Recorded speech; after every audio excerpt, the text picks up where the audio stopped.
बिहारी सब पे भारी यूं ही नहीं कहे जाते हैं। और पापा की परी नहीं रही हूँ। वो बचपन से ही ऐसी थी नेहा, निडर, बेबाक, हिम्मती लड़की। किसी लड़की के चरित्र को जब आप इस तरीके से करते हैं तो पहला तो रोना आता है, ठीक है, लेकिन हम वो आंसू आपको नहीं दिखा सकते। कितना मुश्किल होता होगा। मेरे ऊपर FIR दर्ज होने लगे।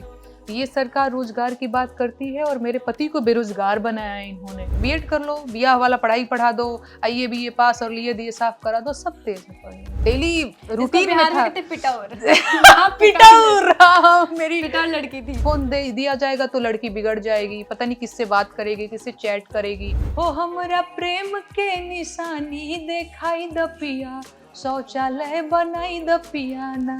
इसका असर हुआ है कि बस गाने ही हैं? उन्होंने कहा कि नहीं, तिवारी जी गाते हैं बबुनी के लागल बस शहर के हवा उरी पढ़ा हुआ, कहानी के गौए में नौआ लिखा हुआ उरी पढ़ा हुआ। हिमांशु जी को ये नहीं लगा बहुत क्रांतिकारी लड़की है भाई, कहीं उल्टा ना पड़ जाए, मेरे ऊपर गाना लगा दे। अब क्या फिल्मी कहानी टाइप, अच्छा प्रेम फिल्मी ही होता है। अभी आप मुझे टॉम बॉय की तरह कूल नेहा नजर आती है। मनोज भैया बन गए, रवि भैया बन गए, 4 लोग आपको प्रणाम कर रहे हैं कि अब उनको भी पता है कि हम भी जब लहंगा रिमोट से उठाएंगे, जब ढोड़ी में माटी से मुदेंगे तो हम भी, भाजपा हमको टिकट देगी, हम भी संसद पहुंच जाएंगे। नमस्कार, आप देख रहे हैं बिहार तक और आपके साथ मैं हूं ऋचा शर्मा। और इस खास एडिशन में इस वक्त हमारे साथ जो शख्सियत मौजूद हैं, उनका परिचय बिहार के जिगर के तौर पर अगर मैं कहूं तो दो मत वाली बात नहीं होगी। वो इसलिए भी क्योंकि बिहार ने तो बहुत कुछ दिया है, शिक्षा दिया, अध्यात्म दिया, लेकिन हिम्मत भी खूब दिया है। इस हिम्मती बिटिया ने सरकार से सवाल पूछने का साहस भी जुटाया और आज देश भर में पहचान बन चुकी हैं। और इनकी पहचान इस कदर होती है कि जब भी सत्ता पक्ष से सवाल पूछने की बारी आए तो नेहा सिंह राठौर सबसे पहला चेहरा होता है। इस वक्त हमारे साथ नेहा सिंह राठौर खुद मौजूद हैं। बहुत स्वागत आपका बिहार तक पे। बहुत बढ़िया परिचय, मैं तो खुश हो गई आपकी तारीफ सुन करके।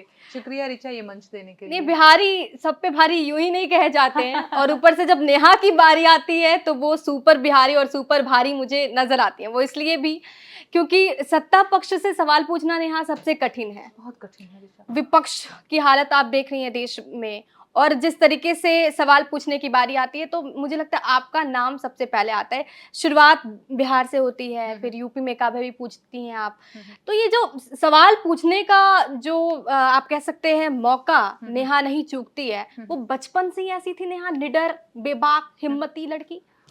हाँ, ये हम कह सकते हैं। अभी मुझसे एक और इंटरव्यू हो रहा था मेरा, तो मुझसे यही सवाल पूछा गया कि आपको इतना विद्रोही सत्ता पक्ष के लोगों ने बनाया है या आप खुद ही थी। मुझे लगता है ना ऋचा कि शायद मैं बचपन से ही ऐसे ही स्वभाव की लड़की हूँ और मैं बहुत प्यारी बच्ची हुआ करती थी। मैं आपको बताऊँ, बहुत प्यारी सी बच्ची की मम्मी की गोद में बैठे हैं, पापा की गोद में बैठे हैं, पापा के यहाँ छोटे बच्चे थे तब भी हम पापा के पास सोएंगे और ये सारी चीज़ें। बहुत जिज्ञासु बच्ची हुआ करती थी। लेकिन जैसे जैसे मैं बड़ी हुई, जैसे जैसे चीज़ों का थोड़ा बहुत ज्ञान होने लगा, तो मैंने एक चीज़ क्या पाया, जैसे मेरे ही अपने घर में, चाहे वो मेरी दादी हों या मेरी माताजी हों, भाई के दाल में थोड़ा ज़्यादा घी डल रहा है, मेरे में नहीं डल रहा है। भाई को अगर पढ़ना है तो शहर भेज दिया गया, मुझे गांव में ही नहीं, तुमको जो करना है वही यहीं से सारी क्रांति कर लो, यहीं से पढ़ के तुम बहुत बड़का डॉक्टर इंजीनियर बन जाओ। तो ये जो मौके मुझे नहीं दिए गए, तो उसका एक भड़ास था मेरे मन में और उसको लेकर के लगातार मेरे परिवार में मेरा जो है एक क्या क्या बोलेंगे, तनावपूर्ण माहौल में बनाए रखती थी। विद्रोही मिजाज कि मम्मी हमके काहे ना बहरी पढ़े जाए देहलू, हमहू जाए दिल्ली पढ़े, हमहू जाए पटना पढ़े, हमरों के इलाहाबाद में नाम लिखवा दो। लेकिन ये कभी हुआ नहीं, है ना। चाहे ड्राई, अच्छा बहुत छोटी छोटी सी, क्योंकि बिहार से आती हूँ, वहाँ पे ड्राई फ्रूट्स बहुत बड़ी बात होती है। अब मिडिल क्लास, मतलब क्या बोलेंगे, औसत मिडिल क्लास फैमिली से आती हूँ, तो हमारे यहाँ एकदम सच बात है कि किसी का तबीयत खराब हुआ तो सेब आ रहा है और ड्राई फ्रूट्स आ रहा है, यही है। तो भैया को ड्राई फ्रूट्स खाने मिल रहा है, मुझे नहीं मिल रहा है। अब नहीं मिल रहा, पसंद तो मुझे भी है, मिले तो काहे ना खाऊं, ये सच्चाई है। मैं आपको एकदम बिना कोई फिल्टर वाली बात बता रही हूँ। तो इस चीज़ को लेकर के मेरा हमेशा से अपने घर में रहा है कि क्यों भैया खाएगा मैं नहीं खाऊंगी, भैया को क्यों। अच्छा जैसे रात में कोई खीर बन रहा है, ठीक ना, तो सुबह मुझे फ्रीज का खीर बड़ा अच्छा लगता है, लेकिन वो मम्मी भैया के लिए अलग से छुपा के रख देती थी, तो सुबह उठता था भैया ही खाता था, मुझे नहीं मिलता था। तो इस चीज़ को लेकर के मैं झगड़ा कर लेती थी। लेकिन रही बात कि सत्ता पक्ष ने मुझे विद्रोही बनाया या ये कैसा मेरा स्वभाव रहा, तो इस पे मैं ये कहना चाहूँगी कुछ चीज़ें तो ऐसी हुई भी, जैसे मैंने यूपी में काबा गाया या जब मैंने गीत गाना शुरू किया तो मेरे ऊपर एफआईआर दर्ज होने लगे। ये सरकार रोज़गार की बात करती है और मेरे पति को बेरोज़गार बनाया इन्होंने और इसी वजह से हमें दिल्ली छोड़ना पड़ा, अभी हम लखनऊ में रहते हैं ऋचा। तो एक खुन्नस, एक भड़ास तो है ही, तो वो प्रतिक्रिया तो आएगा ही। तो वो मेरे गीतों के माध्यम से दिखता रहता अच्छा, है। हम जो नेहा को देखते हैं, बहुत ही हिम्मती लड़की, हुँ, सवाल पूछने वाली लड़की, कुछ हुँ, लोग लोक गायिका के तौर पर लेते हैं, कुछ लोग एक अच्छी लेखिका के तौर पर आपको देखते हैं कि बहुत अच्छा, शानदार लिखती है। हुँ, कुछ लोग ये समझते हैं कि बहुत पढ़ी-लिखी महिला है, हुँ, हुँ, सोसाइटी को, समाज में क्या चल रहा है, वो जानती है। हुँ, हुँ। नेहा खुद को कितना जानती है? नेहा के लिए नेहा सिंह राठौर क्या है? मेरे लिए मैं कौन हूँ ये तो मुझे लगता है कि कभी इसके बारे में इतना सोचा नहीं। देखो अपने ही बारे में मैंने नहीं सोचा है। आपने बहुत अच्छा सवाल पूछा। लेकिन अगर प्रोफ़ेशन की रही बात तो मुझे लगता है मैं अपने आप को एक लोक गायिका के तौर पे देखती हूँ। एक ऐसी लड़की जो समाज में हर छोटी-बड़ी चीज़ों से प्रभावित होती है। चाहे घर में ही अपनी छोटी-छोटी सी, जैसे आपको मैंने बताया ना कि भैया के दाल में अगर ज़्यादा घी डल रहा है, हुँ, तो उस चीज़ का एक प्रभाव मेरे ऊपर पड़ रहा है कि ये क्यों है? हुँ, ऐसा क्यों है? लड़कियों को अभी भी मेरे घर में चाचा की जो बेटियाँ हैं पढ़ने में बहुत अच्छी हैं और जो लड़के हैं वो बहुत ही औसत हैं, हुँ। लेकिन उन्हें मौका दिया गया बाहर पढ़ने का, सभी आकर के दिल्ली, नोएडा में पढ़ते हैं, तैयारी करते हैं। लेकिन बेटियों को वही कि बीएड कर लो, ब्याह वाला पढ़ाई पढ़ा दो, आईए बीए पास और लिए दिए साफ करा दो, सब तेज़ हैं पढ़ने में। और अभी मैं देख रही हूँ सबने शादी कर लिया, बच्चे हो गए, उसमें बिज़ी हैं। मुझे बहुत दुःख होता है इन सब चीज़ों को देख कर के। तो आपने क्या सवाल पूछा था? मैं भटक गई उस सवाल से। नेहा क्या है नेहा के लिए? मैं अपने अपने आप को एक लोक गायिका के तौर पे देखती हूँ जो सामाजिक मुद्दों पे गीत लिखती है और गाती है, तो मैं लोक गायिका खुद को कह सकती हूँ। शुरुआती दौर की बात कर लेते हैं, बचपन कैसा गुज़रा आपका? बहुत अच्छा नहीं गुज़रा, बहुत अभावों में अच्छा एक और चीज़ है, जब जब भी इस तरीके से पूछा जाता है तो सभी बताते हैं हाँ, मेरे पापा बहुत कष्ट, बहुत बहुत कष्ट, कष्ट स्ट्रगल ही रहा, स्ट्रगल। बहुत स्ट्रगल रहा। लेकिन सच बताऊँ मेरे जीवन में मैं देखो बिहार से आती हूँ और लड़की हूँ और मैंने बहुत क्रांतिकारी तरीके से ब्याह किया, बहुत क्रांतिकारी तरीके से अपने जो है वो प्रोफ़ेशन को चुना, हुँ, तो ऑब्वियसली मेरे लिए बहुत कठिनाइयाँ थी, ठीक है? तो बचपन इतना सुंदर कुछ रहा नहीं, मैं पापा की परी नहीं रही हूँ कि या जो भी बोल दिया वो एकदम ऐसे बोल दिया और हाज़िर हो जाए, ऐसा कुछ भी नहीं था। प्राथमिक विद्यालय से मैं पढ़ी हूँ, इसके बाद जो है मुझे बाहर जाने का अवसर नहीं मिला। अच्छा दुखद कहानी है, इसीलिए मैं कहती हूँ कि मुझसे जब कोई पूछे मुझे लगता है इंटरेस्टिंग नहीं है महाराज, वही दुःख भरी कहानी है मेरी। बहुत अभावों में रहा है, वही कि 2 जोड़ी जूता है या स्कूल का ही जूता पहन कर के जा रहे हैं भोज खाने भी, तो वही रहा है। और उसमें बहुत सारा मार-पिटाई भी रहा है क्योंकि मैं बहुत उदंड बच्ची रही हूँ।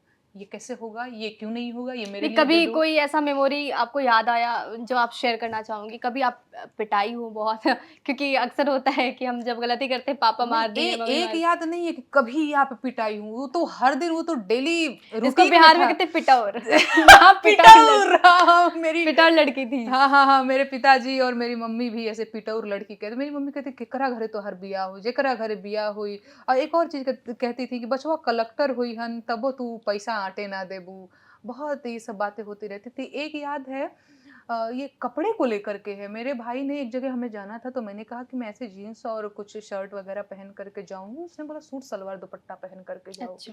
और बहुत भयंकर हमारी लड़ाई हुई, उसने 1-2 थप्पड़ भी मुझे मारे। बाद में मैं सूट सलवार दुपट्टा ही पहन कर के गई। लेकिन उसका बड़ा अभी भी मेरे मन में दुःख रहता है। और एक और चीज़ बचपन से ही मम्मी लोग, नहीं ये तो कुछ नहीं करने वाली है, ये तो बाप भाई से ज़बान लड़ा लेती है, ये तो कहना नहीं मानती है, तो अपने मन की करती है। तो हर बात पे ढोल की तरह बजा दिया जा रहा है। ऐसा नहीं है कि साल भर बाद एक दिन अमावस पूर्णिमा के दिन 2 थप्पड़ खा रहे हैं, नहीं वो तो डेली रूटीन में है। वो तो हमारा जो है चूड़ी ढीला हो जाता है बिहार, यूपी में कि हाँ भैया रोज़-रोज़ मार खाते हैं हम। अच्छा नेहा की शख्सियत को जब हम देखते हैं, हुँ, तो हुँ। उतार-चढ़ाव तो सबकी ज़िंदगी हाँ। में है। कभी आप बीमार पड़ी, हुँ, बहुत सारी ऐसी तस्वीरें सामने आई। लेकिन उसके बाद एक चीज़ जो बहुत कंटिन्यूअस आपके साथ है और कंसिस्टेंट आप कह सकती हैं, वो है आपका राइट अप। हुँ, हुँ। लिखने, हुँ, हुँ। पढ़ने की हुँ, जो कला है, वो आपके साथ हमेशा रहता है। क्योंकि बीमार भी पड़ती हैं, उसके बाद भी सरकार से सवाल पूछने में आप चूकती नहीं हैं। हुँ, हुँ। राइट अप, लिखने की कला ये ज़िंदगी में कैसे आई है? ये कैसे लगा कि नेहा लिख सकती है हुँ। और बहुत बढ़िया लिख सकती है? ऋचा, मैं आपको एक चीज़ बताती हूँ। 2018-19 की बात है, जब मैंने बीएससी अपना कंप्लीट किया और मैं कोलकाता चली गई थी कि मैं म्यूज़िक सीखूँगी, मुझे कुछ लोक संगीत सीखना है और गाना है। लेकिन वहाँ पे बात बहुत बनी नहीं, क्योंकि वहाँ के जो मेरे गुरुजी थे, जो हुँ, हारमोनियम वगैरह सिखाते थे, वो बंगाली थे। तो बंगाली बच्चों को प्राथमिकता में रखते थे। और मैं उनसे कहती थी कि भोजपुरी आप मुझे सिखाइए। हालाँकि वो कहते थे कि बेटा, भाषा की जो है ना, म्यूज़िक की कोई भाषा नहीं होती है। लेकिन वो मुझे प्राथमिकता देते नहीं थे। तो वहाँ से मैं गाँव आई। अब मुझे ये समझ में नहीं आ रहा है कि मैं क्या करूँ? घर में तो पूरा विद्रोह मचा रखा है कि बीएड नहीं करूँगी। पता चला मेरी बुआ बीएड कर रही हैं, मेरी मामी बीएड कर रही हैं, मेरी पता नहीं कौन-कौन सारे रिश्तेदार बीएड ही कर रहे हैं, हो कुछ किसी का नहीं रहा, सब एक लाइन से एकदम भेड़-चाल में बीएड कर, मैंने कहा बीएड तो नहीं करूँगी, हुँ, भले ही मैं पढ़ाई छोड़ दूँ। तो अब मेरे पास एक चुनौती तो थी ही कि मैं करूँगी क्या? है ना? मेरे हुँ, मेरे भाई को भी बड़ा टेंशन हो गया था कि अभी पढ़ने-लिखने वाली तो है नहीं, पता नहीं क्या करेगी? मैंने कहा गाना गाऊँगी। अच्छा, भोजपुरी में गाना गाओगी, उसको लेकर के भी तो घर परिवार वाले रेडी नहीं होंगे, उनको कन्विंस करना कितना मुश्किल है। मैंने कहा आप लोग मुझ पे भरोसा करो, फूहड़ और अश्लील गीत नहीं गाऊँगी। तो भाई क्या गाऊँगी? है ना? भोजपुरी तो फिलहाल फूहड़ता का पर्याय बना हुआ है, तो हुँ, क्या करूँ? मैंने कहा मैं खुद से लिख के गाऊँगी, मेरा अपना गीत होगा। तो एक रोड है 100 मीटर लंबा मेरे घर के जस्ट आगे, बहुत गंदा रहता है। जिनके घर में लैट्रिन है, वॉशरूम है, वो भी उसको यूज़ करते हैं। तो मैंने कहा एक जन जागरूकता के गीत से मैं शुरुआत करती हूँ। और उस टाइम पे प्रधानमंत्री जी का स्वच्छ भारत मिशन जो है वो बहुत ज़ोर-शोर पे था। हुँ, मैंने कहा कि इसके समर्थन में बड़ा अच्छा काम है, ये स्वच्छ भारत मिशन जो है, इसके समर्थन में एक गीत होना चाहिए। तो हमरा प्रेम के निशानी देखाई द पिया, शौचालय बनाई द पिया ना, वो पहला गीत मैंने लिखा और गाया। तो लोगों ने कहा कि अपलोड किया, ऐसे ही फेसबुक प्रोफाइल पे 2, 4, 5 लोग जुड़े हुए थे, कुल मिला के 50 लोग थे, 2-4 लाइक्स आ जाते थे। तो लोगों ने कहा नेहा तुम अच्छा लिख रही हो, ज़रा कभी बेरोज़गारी पे गीत लिख कर के ट्राई करो। लोगों के डिमांड पे मैं लिखती, मुझे नहीं पता था कि मेरे को लोग इतना पसंद करेंगे। ये एकदम सच बात है। सच बात है कि मुझे ये पता ही नहीं था कि मेरा करियर जाएगा किधर, या मैं क्या करने वाली हूँ। पढ़ाई तो मैंने छोड़ दिया है कि पढ़ूँगी तो नहीं, अच्छा, बीएड नहीं, तो नहीं एक करूँगी। इंटरव्यू में मैंने सुना आपको कहते हुए, आप ये उसमें कह रही हैं कि जब भी ऐसे वीडियो बनाने की बारी आती थी, मैं पड़ोस में जाती थी, वहाँ पे शूट करती थी, सब कुछ छिपा-छिपा हुँ, के, हुँ, बिना हुँ, घर में हुँ, हुँ, बताए हुँ। हुए। हुँ, हुँ, हुँ। कितना मुश्किल होता होगा? बहुत मुश्किल होता था। और मेरे आप सोचिए ना महाराज, 2018 सितंबर 2018 में मेरा फ़ेसबुक प्रोफ़ाइल बना हुआ है। मैं कितनी पीछे रही हूँ। मेरी हुँ, उम्र 27 साल है। मेरे उम्र की सारी लड़कियों का प्रोफ़ाइल 2015 में किसी का बना है, किसी का 2011 में बना है। सबने अपना मतलब वो लोग मुझसे इतना आगे, क्योंकि उनको फ़ोन दिया गया, मुझे फ़ोन नहीं दिया गया। हुँ, फ़ोन दे दिया जाएगा तो लड़की बिगड़ जाएगी, पता नहीं किससे बात करेगी, किससे चैट करेगी। और तो इन सारी चीज़ों को लेकर के मुझे याद है, साधु चाचा हैं मेरे घर के, पटीदार हैं, मैं कभी उनका फ़ोन लेकर के वीडियो बना मम्मी से छुप-छुप करके। अरे! ये बात एकदम सच बात है भाई, मेरे को तो याद आ गया। वो एक गाना था, कुछ तो गाना था, शायद यही पहला ही गीत रहा होगा जिसको मैंने नहीं, पहला गीत नहीं था। रहा होगा कोई गीत, याद नहीं आ रहा। बेरोज़गारी पे। बेरोज़गारी वग़ैरह पे कुछ गीत रहा होगा। मैं चाचा का फ़ोन लेकर के आई, ज बहुत ब्लर रिकॉर्डिंग उसमें आ रही थी। वो बहुत साधारण-सा फ़ोन रहा होगा उनके पास। झटपट-झटपट मम्मी कहीं बाहर गई हुई हैं, किसी चाची-वाची के घर में, झटपट-झटपट गा करके अपलोड करने को जुट रही हूँ, कि वो देखने ना पाएँ कि मेरे हाथ में फ़ोन है। अपलोड करके इसके बाद लात जूता खा लूँगी। ये हाल रहा है। मेरे पिताजी, एक बार मुझे याद है मैं मंदिर पे चली गई थी, दोपहर का दिन था, कोरोना का वक़्त था, 2020 में जो पहला कोरोना आया था। तो सब लोग घर पे ही रहते थे। तो दोपहर के टाइम में मुझे मौका मिला कि मैं जाती हूँ, मैंने गीत लिखा है, मैं गाऊँगी। मंदिर पे चली गई थी, मेरे पिताजी बाँस का कईन होता है, कईन मतलब आप पता नहीं समझ रही हैं कि नहीं, पतली छड़ी, हुँ, वो लेकर के पहुँच गए थे एकदम मंदिर पे कि यहाँ क्या कर रही हो? और वो मुझे डराने की कोशिश कर रहे थे कि दोपहर में भूत घूमता है। वो कौन, नवरात्रि की दोपहर में, वो पिताजी का अपना ऐसा मानना है। मैं इन सब चीज़ों में यकीन नहीं करती हूँ। नवरात्रि में दोपहर में भूत घूमता है, तुम इधर-उधर क्यों घूम रही हो? मैंने कहा मुझे क्यों डराने की कोशिश कर रहे हैं? एक तो पहले रात होता तो शायद थोड़ा-सा हुँ, प्रभाव ही पड़ जाता मुझ पे। बिल्कुल। तो ये सच्चाई है। वो छड़ी लेकर के पहुँच गए थे, क्या कर रही हो? बहुत ये सब चीज़ें मैंने देखा है, और अपने घर में नहीं कर सकते थे, क्योंकि गीत गाने के लिए आपको चाहिए ज़ोर से, आपको बोलना पड़ेगा, ज़ोर से गाना पड़ेगा।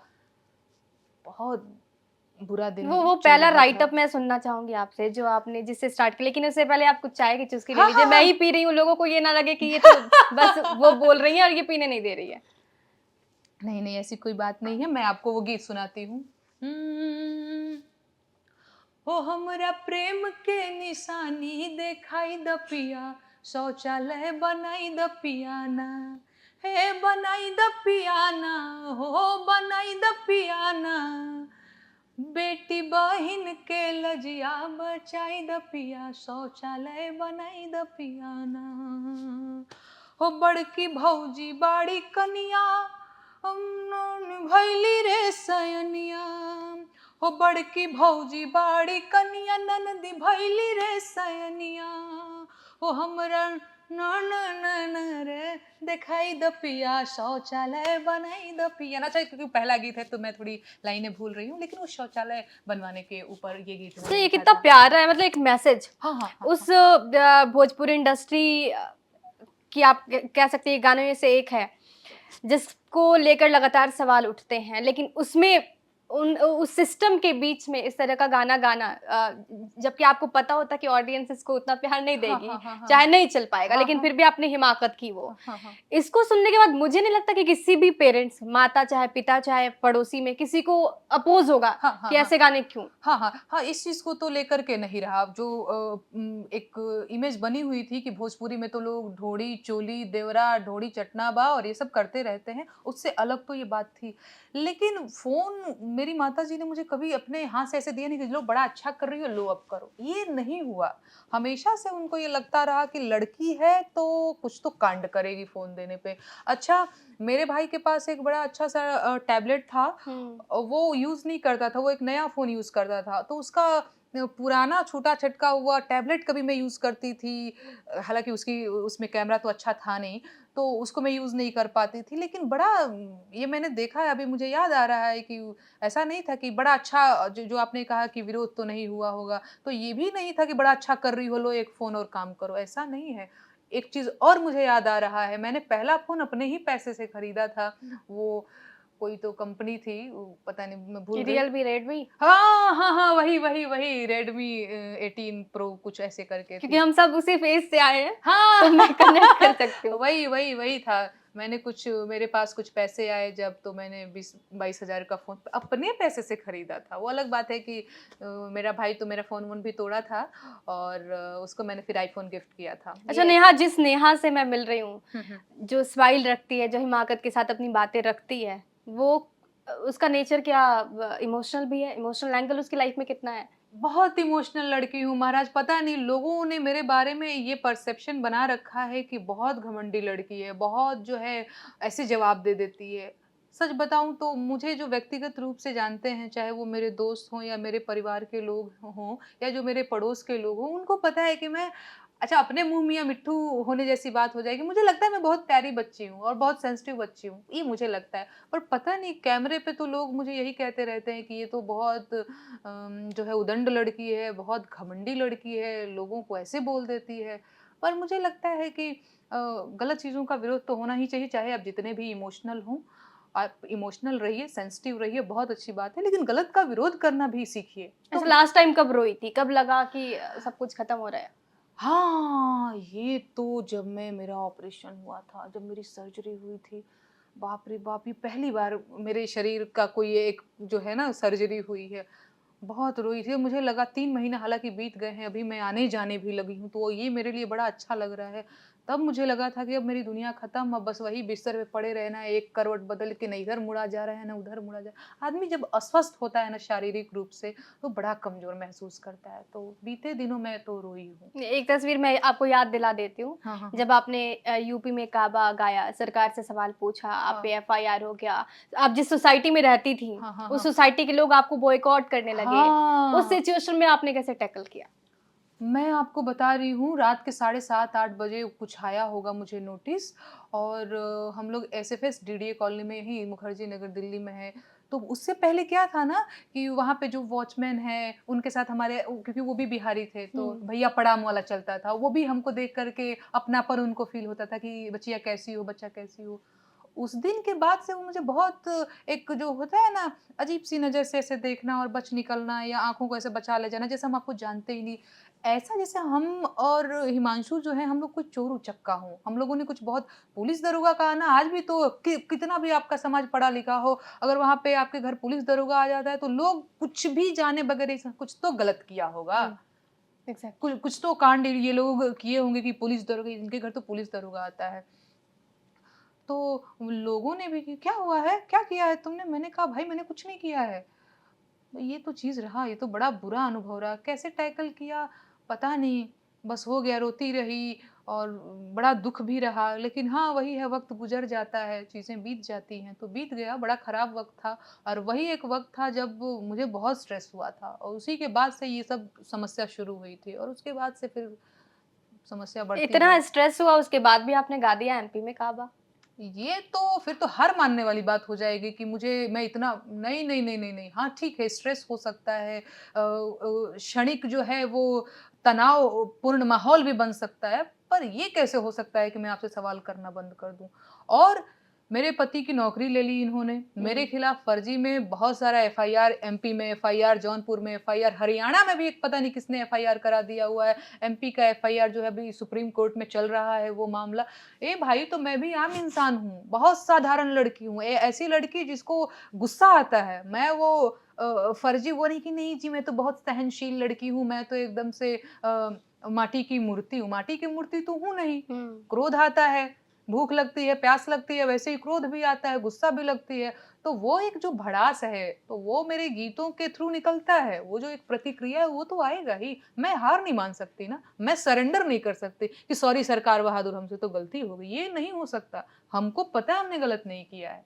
आप मेरे को डिमोरलाइज़ करने की के लिए, मेरे को हतोत्साहित करने के लिए मेरे खिलाफ एफआईआर दर्ज करा दीजिए, सब कर अच्छा एक और चीज़ मैं आपको बताऊँ, इन लोगों ने क्या सोचा था यूपी बिहार की लड़की है, गाँव देहात की लड़की है, नई-नई शादी हुई है, गाँव पे भिजवा देंगे। बहुत सारा पुलिस का जो है ना वो टीम पहुँचा था मेरे हुँ। घर पे, मेरे ससुर के सामने। तो लोग बड़ा मेरे बारे में बात बना रहे थे कि नई-नई शा उस टाइम तो 8-9 महीने ही हुए थे मेरी शादी को, नई-नई शादी हुई है, बड़ा सेलिब्रिटी से शादी किए हैं ना, आने लगा ना पुलिस दरोगा, यही सब होता है।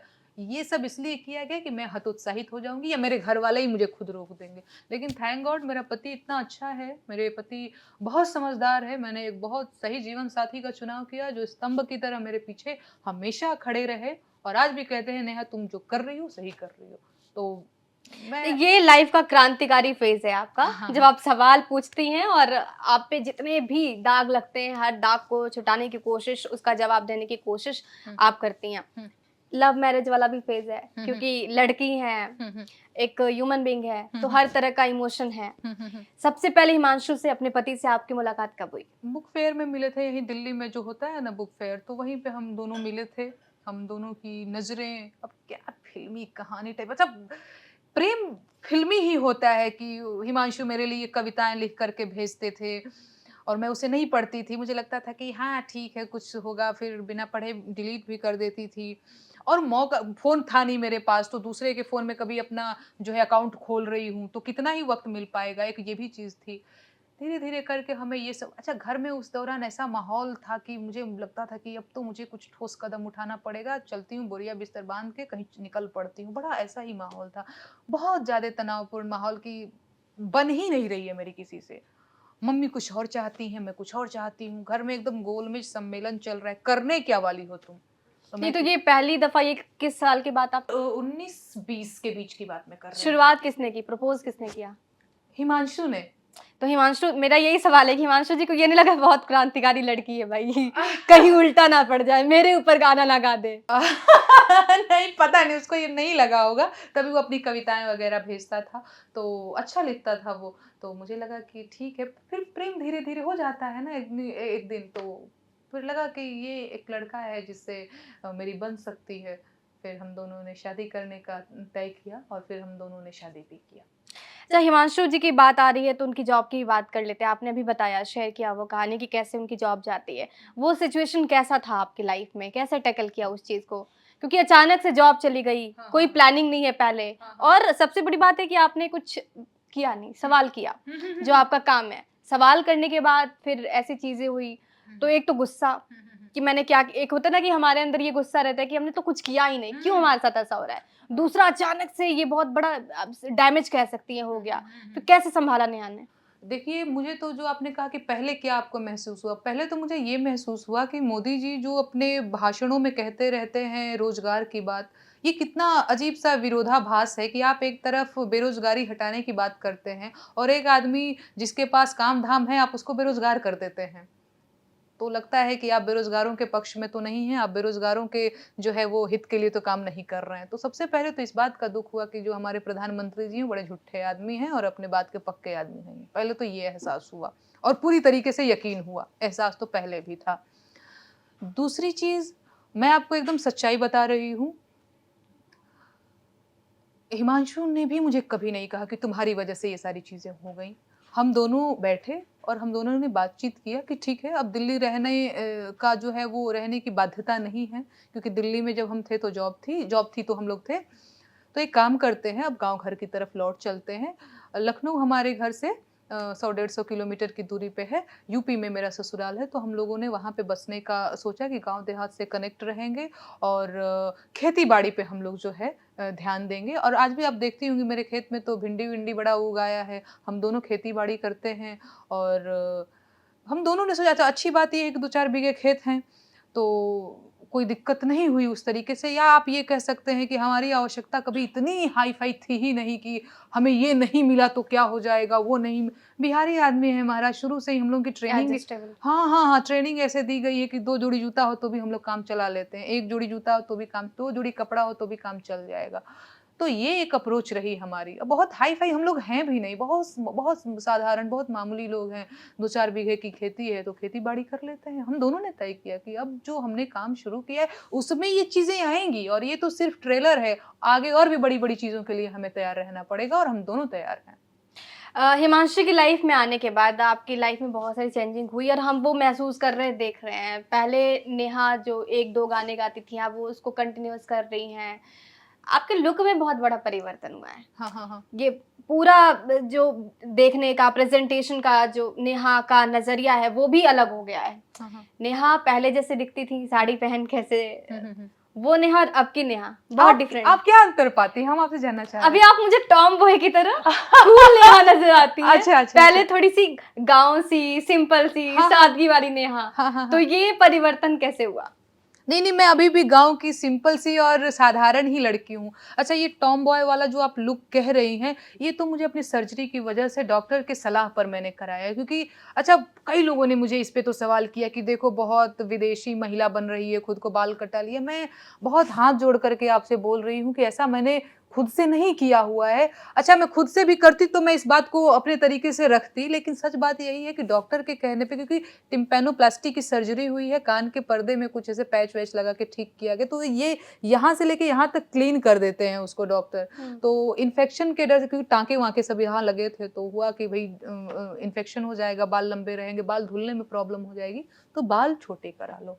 तो इस वजह से मैंने बाल छोटा करा लिया। अच्छा, अब बाल जब छोटे करा लिए और बाल छोटे बाल पे ये सूट पहनूंगी तो मैं कैसी लगूंगी, आप खुद सोचिएगा। एक दिन मैंने पहन लिया था, मैंने कहा बाप रे बाप, मतलब मेरा कॉन्फिडेंस एकदम से हिल हिल गया था कि नहीं नहीं नहीं, ये मैं नहीं पहन सकती। तो इसलिए मुझे ये मतलब मजबूरियां दोनों के साइड से हैं। मतलब मुझे भी ऐसा लगता है कि अब मैं सूट पहन के चश्मा लगा लूं तो कैसी दिखूंगी। अब आप सामने है तो मुझे उतनी प्रॉब्लम नहीं होगी देखने में। हाँ हाँ तो मैंने हाँ चश्मा हटा दिया। हाँ हाँ तो हाँ ये दिक्कत है। हाँ हाँ हाँ हाँ। लेकिन हाँ, कुल मिला जुला के बाल जो मैंने छोटे कराए हैं वो डॉक्टर के परामर्श पे कराए हैं।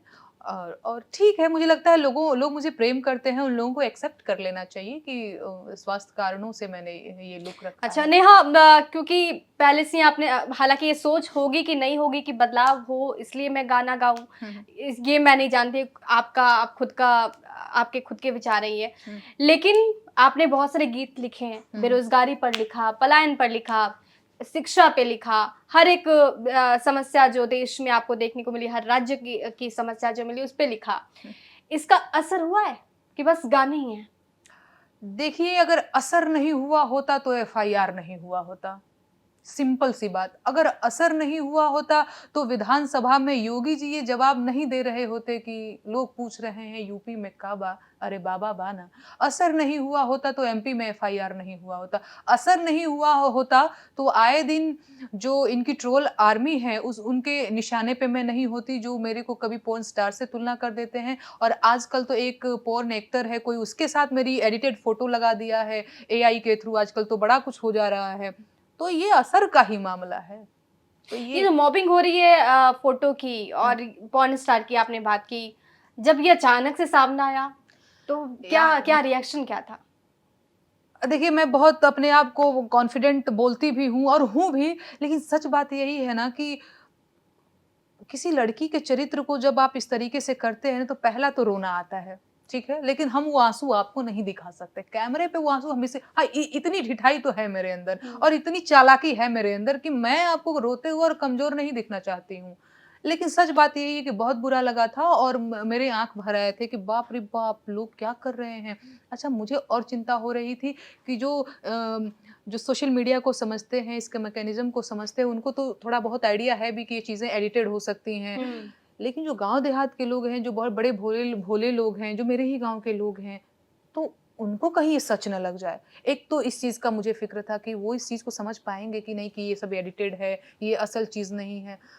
दुःख होता है महाराज, किसको ही अच्छा लगेगा? आपका चरित्र का हनन करेगा कोई, तो आपको अच्छा तो नहीं लगेगा, बहुत बुरा लगता है। लेकिन अब तो मैंने इन ट्रोल्स को, इन इन लोगों को सीरियसली लेना बंद कर दिया। अब तो आप मेरे अच्छा ये लोग महिलाओं की बात करते हैं, महिलाओं के विकास की, महिलाओं की सुरक्षा की। आप मेरा एक जो है कोई पोस्ट उठा करके देख लीजिए, चाहे वो ट्विटर हो, एक्स हो, फेसबुक हो, कहीं भी, उसके नीचे आप कमेंट सेक्शन खोल लीजिए।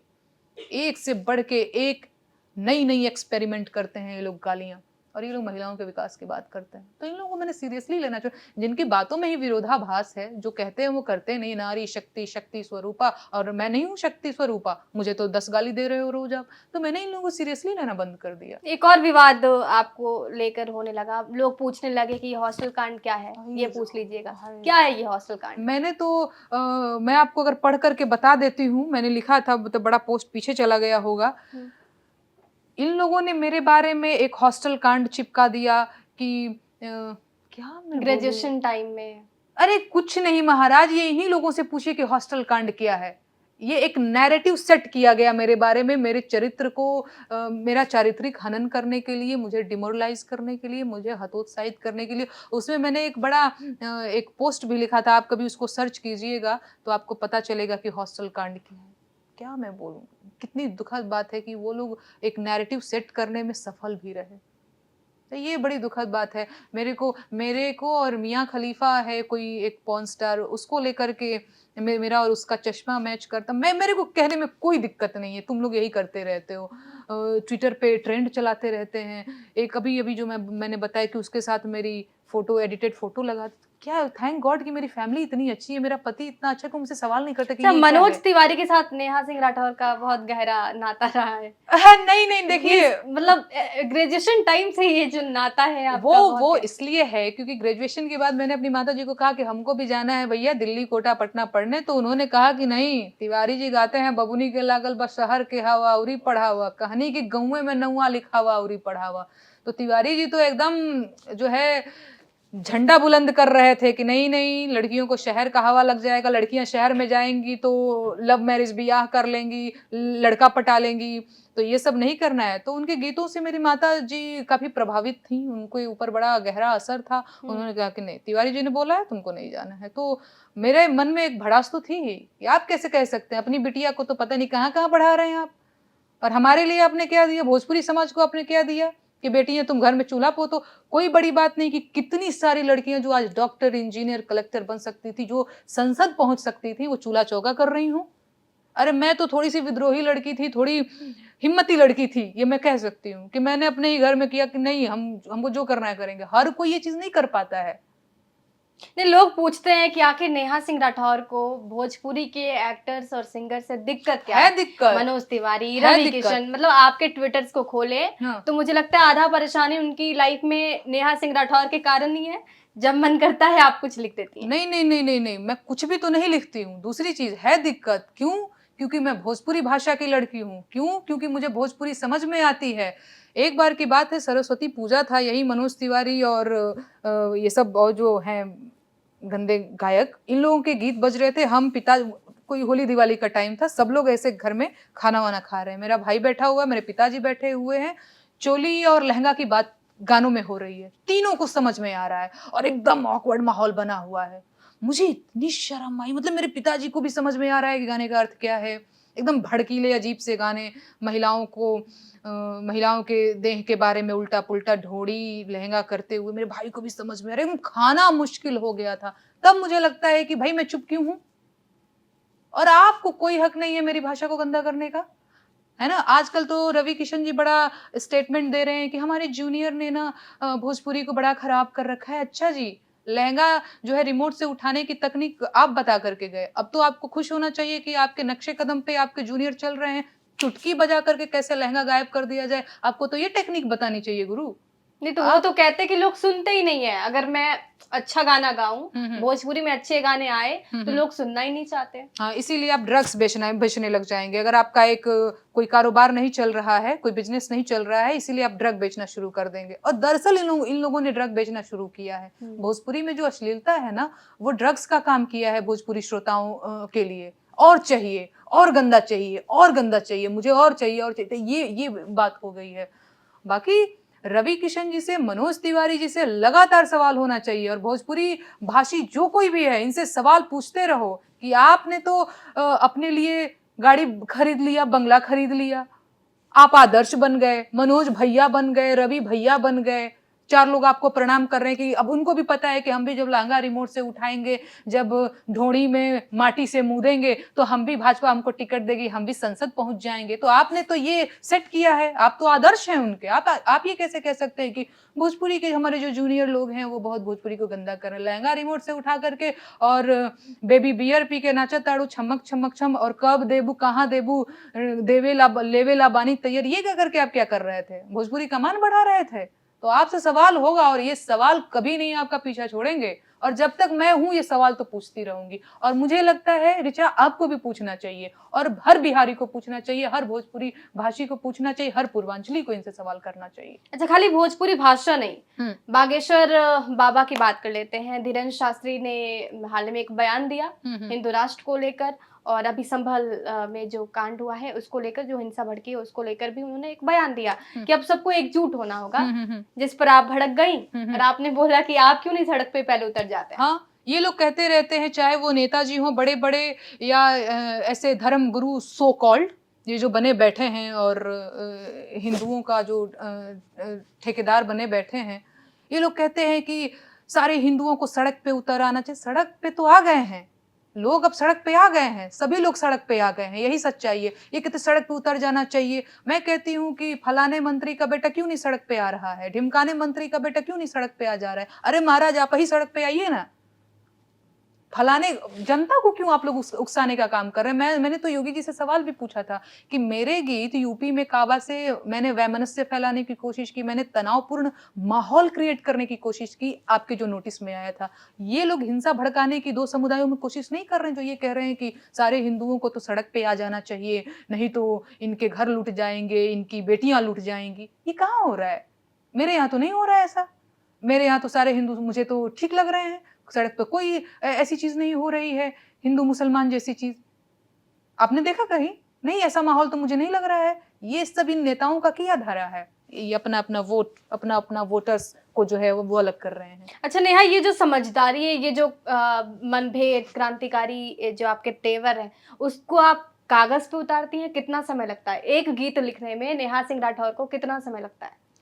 अब वो ना, कभी कभी मन बड़ा शांत रहता है तो 1-2 घंटे में, और कभी कभी तो बिल्कुल 2-4 दिन गुजर जाता है, एक लाइन भी लिख करके उसको काट उठ के बहुत खराब है, हटाओ इसको, तो ये हो जाता है। मन जब शांत रहता है तो कुछ अच्छा क्रिएट कर पाती हूँ। और कभी कभी लगता है कि चलो कुछ लिखने की कोशिश करते हैं, कई दिन बीत जाते हैं और कुछ नहीं आ पाता है दिमाग में। तो जैसे यूपी में काबा एक एग्जाम्पल के तौर पे ले लेते हैं, उसको लिखने में कितना समय लगा? 1 से 2 घंटे लगे होंगे, 1 से 2 घंटे। मैं बैठी थी और मैंने सोचा, अच्छा वो तो मैं गाने के मूड में भी नहीं थी, यूपी में काबा, क्योंकि बिहार में काबा मैंने गा दिया था। हिमांशु ने बोला यूपी में काबा लिखो, मैंने कहा नहीं यार, वो कोई नहीं सुनेगा, बार बार वही यूपी में काबा, बिहार में काबा। उसने बोला तुम लिखो तो, लिखो तो। फिर मैंने गाया, और सच में ये मेरे लिए बहुत शॉकिंग रहा। मेरे पास पता है, मैंने मम्मी की साड़ी पहनी हुई थी, लास्ट में वो मेरा एक पल्लू गिर जाता है, मैं सोचती वीडियो भी नहीं अपलोड करूंगी, बहुत खराब लग रहा है वीडियो। और उस दिन मेरे तबले वाले भी नहीं आए थे, कुछ ऐसे किसी और के साथ मैंने ढोलक बजवा लिया। सब मैं गांव में रहती थी ना, तो कोई भी मिल जाए, भाई थोड़ा सा ढोलक में साथ दे दोगे क्या, कैसे भी करके, बहुत कम संसाधनों में मैंने कुछ करने की कोशिश की थी। तो ऐसे ही 1-2 घंटे में लिखा, 1-2 घंटे में से रिकॉर्ड किया, और अपलोड करने के बिल्कुल मूड में नहीं थी। नहीं, बहुत खराब लग रहा है, मेरी इसमें साड़ी गंदी लग रही है, इसमें मेरा पल्लू गिर गया, कितनी गंदी लग रही हूँ। पर और अपलोड जब किया तो मुझे ये नहीं लगा था कि ये गीत जो है इतना लोगों को पसंद आएगा। अच्छा, अगर मैं कहूँ कि नीतीश कुमार जी आपके सामने हैं, हाँ। नीतीश कुमार जी के लिए आपको कुछ गाना है, तो नेहा सिंह राठौर क्या गाएंगी? हम्म, बहुत बढ़िया आपने सवाल उठाया है। मैं गीत याद करती हूँ क्या गाऊंगी। हो भैया हाय हम बिहारी बहर जात बानी हो, कके दिल्ली में मजूरिया हम कमात बानी हो। और दिल्ली का हाल क्या है कि यही जगही के बिहारी लोगवा गारी देवेला, अरे हौवे जवन सब्जी तरकारी देवेला, दिन में 100 बेरो कात में न पात बानी हो, कके दिल्ली में मजूरिया हम कमात बानी हो। बिहार में रोजगार होता महाराज, तो ये दिल्ली में मैं ना अभी बीते दिनों मुजफ्फरपुर में एक मेरा इवेंट था, इतना दुख हुआ मुझे। मुजफ्फरपुर रेलवे स्टेशन डॉक्टर ने मुझे बोला है कि इन दिनों आप ट्रेन से, तो बड़ा अभी डर लगने लगा है मुझे सफर करने में, लेकिन डॉक्टर ने बोला है कि आप ट्रेन से ही सफर कीजिए, क्योंकि आप जो है नहीं जा सकते हैं ऐसे फ्लाइट वगैरह जैसी चीजों से, क्योंकि कान में वो दिक्कत है। तो मैं पहली दूसरी बार, शायद ये पहली बार मैं मुजफ्फरपुर गई, और मुझे इतना दुख हुआ। रेलवे स्टेशन पे एक बड़ी सी, जैसे लग रहा था एक बड़ा सा लेबर चौक है, सब लोग, कोई सूरत की ट्रेन में मोटरी पकड़ के जा रहा है, तो कोई टूटा चप्पल पहन करके गुजरात जा रहा है कमाने के लिए। मुझे लगा बाप रे बाप, यहाँ का कोई करता धरता नहीं है क्या? क्या बिहार के लोग जा करके बाहर में कोई ऑटो चलाता है, कोई टेम्पो चलाता है, कोई कुक का काम करता है, कोई वॉचमैन का काम करता है, कोई चौकीदारी करता है, बाहर के राज्यों में आकर के ISPCs तो बन करके आते नहीं है लोग। तो मुझे बहुत दुख होता है, एकदम फटे हाल कपड़ा कोई पहना है तो कोई स्वेटर नहीं पहना है। उनको देख करके एकदम मैं कांप गई थी कि बाप रे बाप, ये है असल बिहार। और जितना इन लोगों को रहता है ना, नेताओं को, नहीं ये बहुत काम हो गया, वो काम। जाइए ना कभी बिहार, आप बिहार में कहाँ से हैं? बेतिया। बेतिया में नहीं गई हूँ, लेकिन मुझे एक अनुमान है कि कैसा दिखता होगा। तो मैं मुजफ्फरपुर गई थी, मैं दरभंगा गई हूँ। दरभंगा की मैं आपको बात बताती हूँ। हमारा इवेंट था देवरा जाले प्रखंड के अंतर्गत, वो शायद दरभंगा में ही आता होगा। रात के 2 बजे हमारा जो है वो खत्म हुआ प्रोग्राम। इसके बाद हमें ठहरना था, एक होटल नहीं मिल रहा था।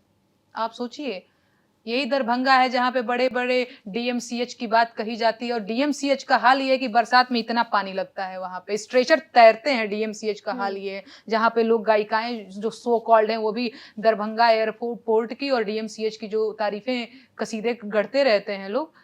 तो मैंने कहा ये है दरभंगा। मैं पहली बार दरभंगा गई थी, मैंने कहा ये दरभंगा की तारीफ कर रहे थे आप लोग, जहाँ पे एक ढंग का होटल नहीं था रुकने के लिए। रात में 2 बजे तो कोहरा ये गिरा हुआ है। डेवलपमेंट आपकी समझ से, आपकी सोच से क्या लगता है, कौन सी सरकार आएगी बिहार में विकास होगा? भैया ये तो हम नहीं कह सकते कि कौन सी सरकार आएगी। वो मैंने तो पहले ही कहा है कि 15 साल पप्पा रहले, 15 साल चच्चा, और तबो न मिटल बेरोजगारी के ठप्पा। न बेरोजगारी मिट रहा है, न पलायन मिट रहा है, न महंगाई हट रही है, न शिक्षा पे कोई काम हो रहा है। इतने लोग बेरोजगार हो गए हैं कि घटिया घटिया फूहड़ गीत गा करके उसमें अपना करियर ढूंढने लग गए हैं। महिलाएं इतनी मजबूर हो गई हैं कि वो ऑर्केस्ट्रा में डांस करने लग। किसी को अच्छा लगता है क्या? वो मजबूरी में लोग वहां पे गए हुए हैं। चिराग आपको एक ऑप्शन के तौर पे नजर आते हैं?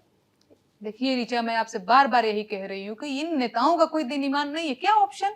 जो उस कुर्सी पे जाएगा उसको पता नहीं उस कुर्सी का क्या दोष है, करता कोई कुछ नहीं है। नहीं तो राष्ट्रपति शासन तो लागू नहीं हो सकता है ना कोई एक ऑप्शन होगा, कोई ना कोई एक चेहरा होगा जो बिहार को लीड करेगा, चाहे वो नीतीश कुमार हो, चाहे वो तेजस्वी यादव हो, चिराग हो, चाहे कोई तो ऑप्शन होगा। आप एक ऑप्शन के तौर पे अपने आप को देखती हैं?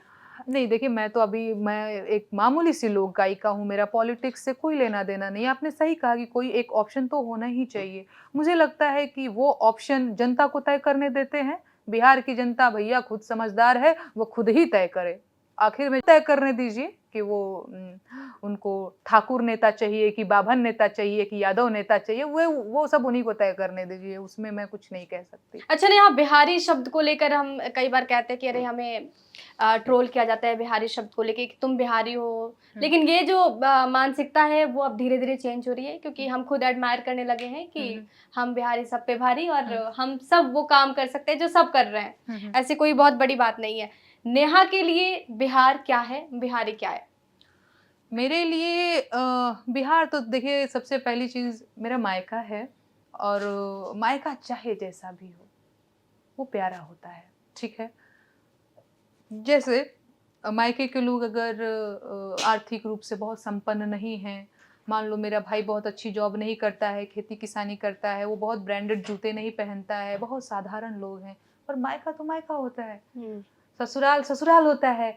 तो बिहार मेरा मायका है जहाँ मुझे बहुत अच्छा लगता है, लेकिन अपने भाइयों को, अपने चाचाओं को, अपने पिताजी को, अपने लोगों को जब मैं कष्ट में देखती हूँ, तो मुझे दुःख भी होता है। लगता है कि इनकी स्थिति बेहतर होनी चाहिए, ये बेहतर डिज़र्व करते हैं, लेकिन नेताओं ने इनको एकदम से जोंक की तरह चूस रखा है, तो दुःख होता है। बाकी बिहार से तो लगाव है ही, मैं बिहार से हूँ, बिहार नैहर है हमारा।